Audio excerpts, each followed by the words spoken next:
Eropa sedang hancur, krisis pangan mengubah manusia jadi monster. Bagi Mia dan Nico, satu-satunya jalan keluar adalah masuk ke dalam peti besi sempit, sebuah kontainer ekspedisi. Mereka mengira itu jalan menuju kebebasan, tapi nyatanya itu adalah awal dari mimpi buruk yang gak pernah mereka bayangkan.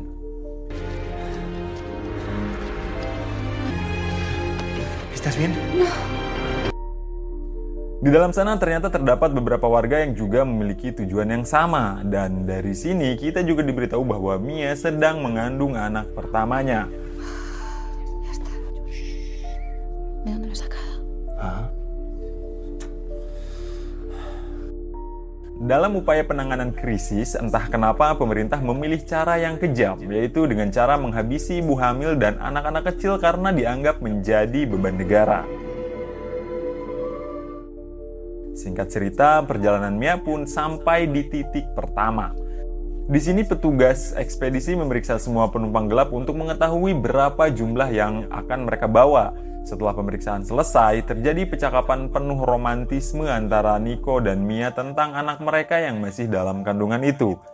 Namun di tengah romantisme itu, tiba-tiba terdengar suara ribut di luar kontainer dan saat dibuka,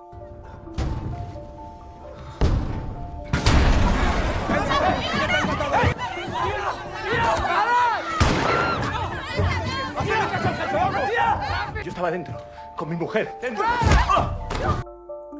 iya, tiba-tiba banyak orang merangsek masuk ke dalam kontainer itu. Para petugas ekspedisi itu pun membuang tembakan untuk menertibkan para penumpang gelap. Dan karena hal itu, Nico pada akhirnya terpisah dengan Mia karena Nico diminta untuk masuk ke dalam kontainer lain. Nico. 107.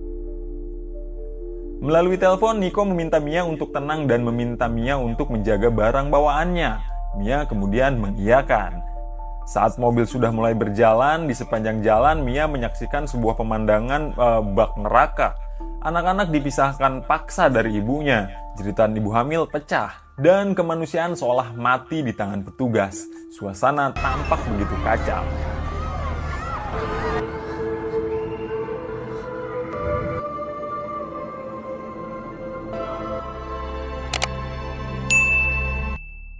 Singkat cerita, saat di perbatasan, mobil kontainer berhenti. Salah satu penumpang meminta semuanya agar bersembunyi di bagian depan kontainer yang memang sudah disiapkan sebagai tempat persembunyian. Kepala keamanan pun mulai mengecek dokumen mobil itu. Ya, meskipun dokumennya sudah lengkap, kepala keamanan tetap membuka paksa kontainer tersebut untuk memastikan barang yang dibawa kontainer itu.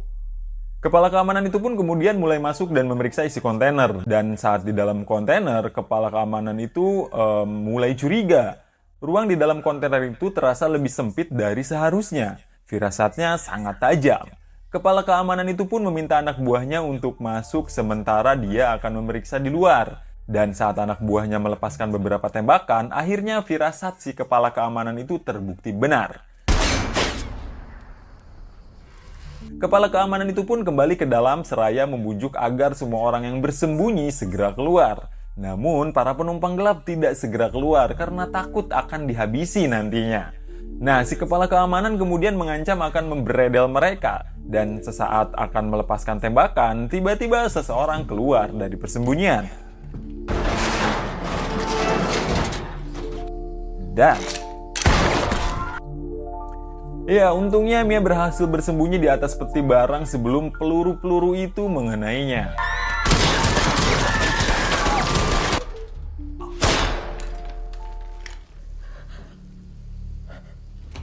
Setelah para petugas keamanan itu membereskan para mayat, Mia dengan badan gemetar langsung menghubungi Nico dan mengabarkan tentang apa yang dilihatnya seraya meminta Nico agar bersembunyi.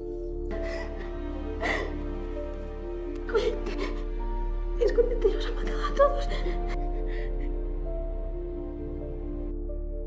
Singkat cerita, kontainer pun tiba di pelabuhan.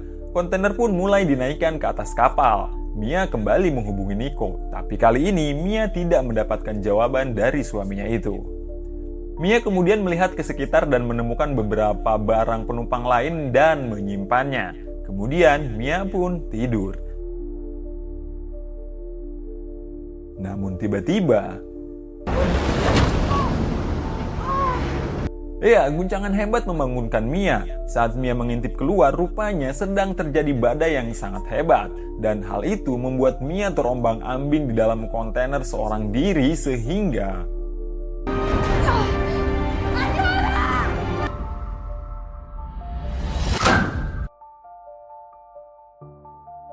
ya, saat Mia tersadar, kontainernya sudah dimasuki banyak air.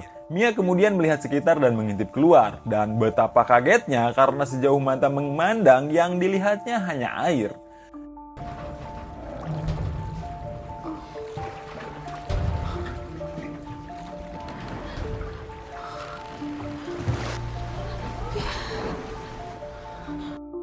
Mia kemudian mengambil HP-nya, namun sayang layar basah membuat HP-nya jadi sulit untuk merespon sentuhan gitu ya. Ya, meskipun begitu Mia tidak tinggal diam. Dia berupaya bertahan dengan cara memeriksa semua peti yang ada di dalam kontainer itu dan menutup atau menyumbat semua lubang-lubang yang terdapat di kontainer itu menggunakan selotip yang ditemukannya.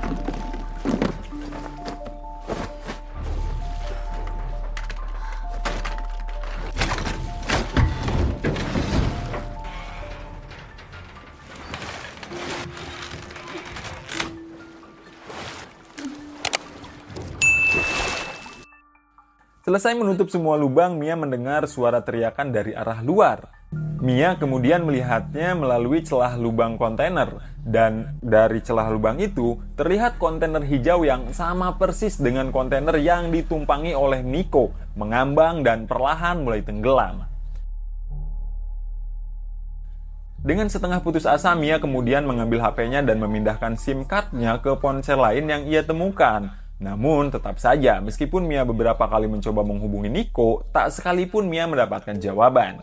Dan apakah itu benar kontainer yang dinaiki Nico? Ya, tentu saja kita nggak tahu.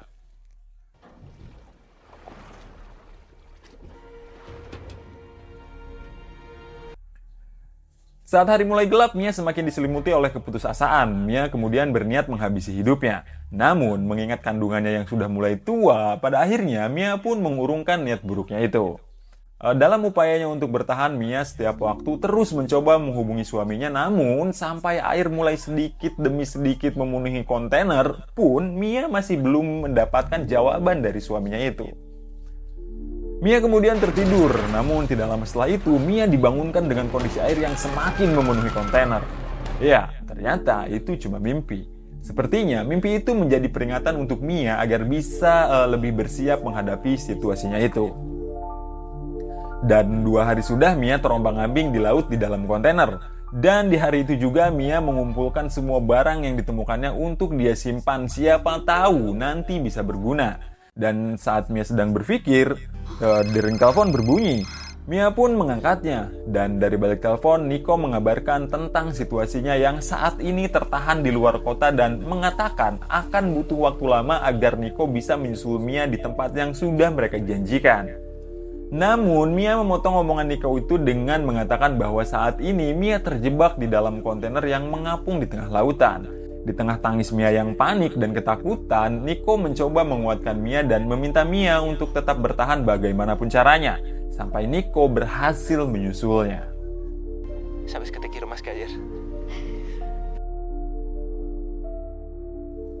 Mia yang kelelahan setelah mengatur tata letak agar kontainer bisa seimbang, dihadapkan dengan badai yang cukup besar. Hal itu jelas membuat Mia kaget dan memicu kontraksi sehingga Mia harus berjuang melakukan persalinan seorang diri.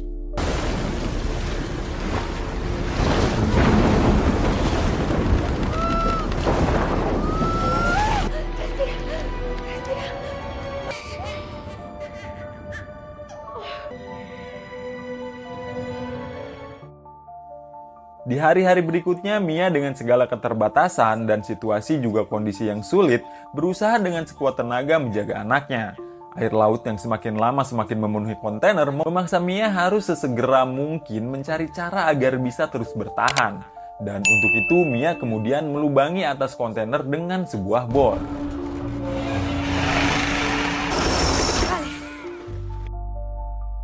Malam harinya, Mia yang kelelahan merasa sangat kelaparan. Dan karena sudah tidak ada lagi yang bisa dia makan, maka Mia memutuskan untuk memakan ari-arinya sendiri.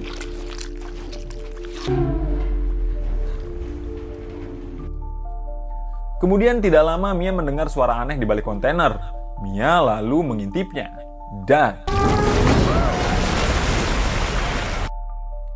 ya, hal itu membuat bayinya seketika saja menangis. Mia yang kaget dan kesal memukul-mukul kontainer itu untuk mengusir paus yang mengganggunya itu. Setelah itu, Mia kemudian kembali melanjutkan melubangi kontainer bagian atas. Kali ini dengan menggunakan pisau untuk memutus jarak antar lubang kecil agar menjadi lubang yang besar. Namun, belum juga selesai, pisau yang digunakan Mia tiba-tiba patah. Mia yang tak kuasa menahan haus terpaksa harus menjilati embun yang menetes melalui lubang kontainer yang dibuatnya tadi.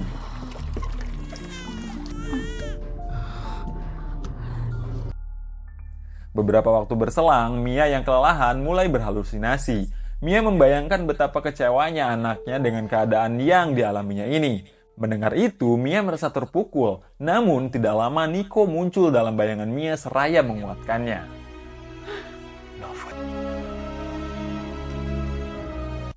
Tidak lama, Mia pun mulai sadar. Melihat banyaknya air yang menghujani kontainer, membuat Mia berpikir bagaimanapun caranya dia harus bisa melubangi kontainer itu supaya dia bisa keluar dari sana bersama anaknya. Mia kemudian menyelipkan tali ke sela-sela lubang kecil dan menariknya dengan sekuat tenaga.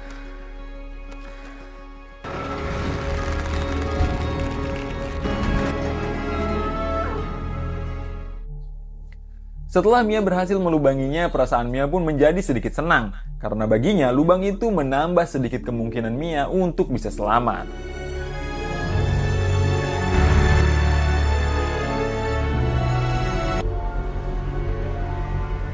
Cielo. Y allí lejos, lejos es... Mia kemudian membawa anaknya keluar. Dan saat Mia membuang kotoran anaknya ke laut, tiba-tiba sekumpulan ikan mengerumuni kotoran itu. Dan seketika saja Mia menemukan cara baru untuk menemukan sumber makanan. Ya, meskipun Mia tahu cara membuat ikan mendekat, tapi Mia masih belum menemukan cara yang efektif untuk menangkap ikan-ikan itu. Meskipun Mia sudah mencoba dengan cara menombak menggunakan alat seadanya, alhasil Mia tidak mendapatkan satupun ikan. Mia yang kelelahan membaringkan tubuhnya, dan di saat itu Mia melihat sebuah pesawat melintas. Mia bergegas mengambil kaca, dan saat Mia kembali memanjat,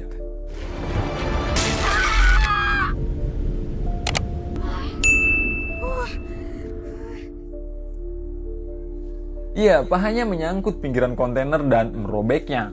Meskipun begitu, Mia tetap melanjutkan upayanya itu. Dan setelah itu, Mia kembali ke dalam kontainer dan merawat lukanya sendiri. Bukan cuma merawat, tapi dia mengoperasi lukanya sendiri dengan stapler kantor.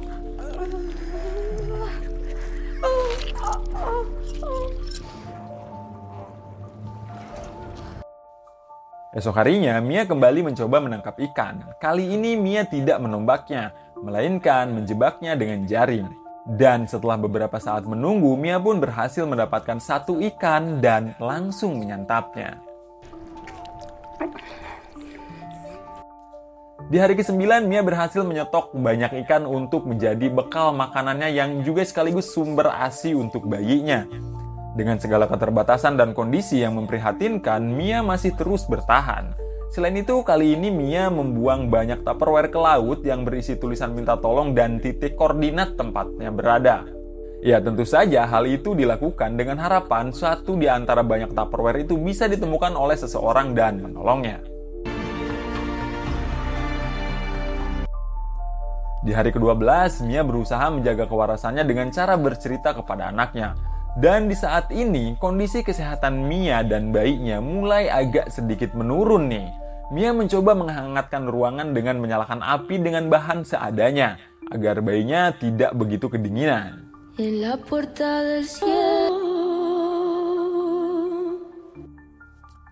Karena bayinya yang tidak berhenti menangis, Mia kemudian membawa bayinya ke atas kontainer. Di atas sana, Mia mendapat panggilan dari Nico. Dan dari balik telepon, Nico berkata bahwa Nico sudah tidak bisa menyelamatkan Mia karena Nico kehilangan banyak darah karena luka tembak yang dideritanya pada saat Nico akan melarikan diri dari pemeriksaan, lur. Suasana pun berubah menjadi penuh haru, terlebih saat Mia memberitahu Nico bahwa anak mereka sudah lahir. Percakapan kemudian berganti topik dengan pembahasan penuh kebahagiaan seolah mereka pasti akan bertemu lagi. Ya, meskipun begitu kesedihan lebih banyak menyelimuti perasaan mereka daripada kebahagiaan itu sendiri. Setelah itu, Nico pamit. Nico.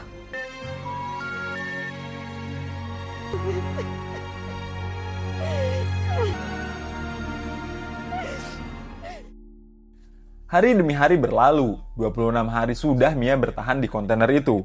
Kali ini, Mia sudah tidak bisa berlindung di dalam kontainer itu, sebab air laut sudah hampir memenuhi kontainer. Pada akhirnya, Mia harus bertahan di atas kontainer hanya dengan beratapkan langit. Saat waktu malam, lubang kontainer yang pernah ditutup Mia atau pernah disumbat Mia waktu di awal film tadi, mulai lepas dan membuat air semakin cepat memenuhi kontainer itu. Namun meskipun begitu, Mia tetap tidak menyerah. Mia kembali menggunakan Tupperware untuk membuat bayinya mengapung. Sebelum kontainer benar-benar tenggelam, Mia masuk ke dalam kontainer itu untuk terakhir kalinya. Tujuannya adalah untuk mengambil stick light atau stick lampu gitu ya, yang tertinggal di dalam kontainer itu. Namun saat Mia akan keluar, entah kenapa tiba-tiba kakinya tersangkut tali. Dan untungnya Mia berhasil keluar sebelum Mia kehabisan napas. Sayangnya meskipun berhasil keluar, Mia dibuat panik karena bayinya hanyut terbawa arus. Ya, untungnya tangisan bayi yang cukup kencang memberi Mia petunjuk dan berhasil menemukan bayinya.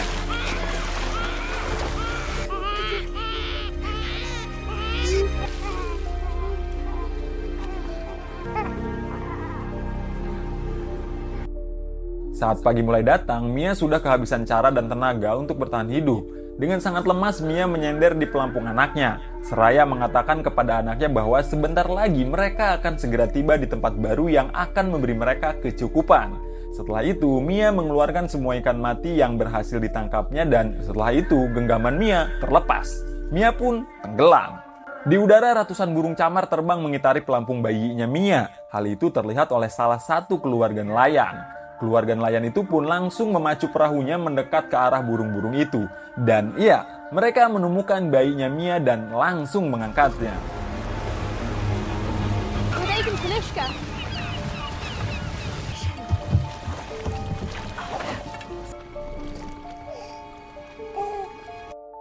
Kemudian mereka melihat tali panjang yang tenggelam. Mereka pun menariknya dan ya, rupanya Mia sudah mengaitkan tubuhnya bersama dengan pelampung bayinya itu.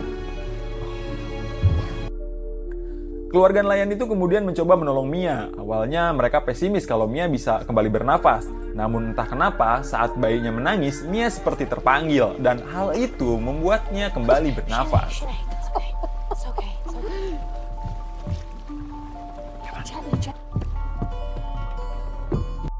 Setelah sadar, Mia melihat-lihat sekitar dan betapa bahagianya Mia karena perjuangan yang selama ini dilakukannya berhasil membuat Mia dan anaknya selamat.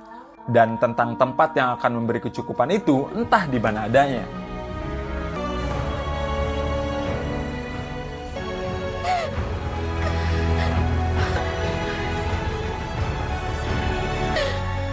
Film pun selesai.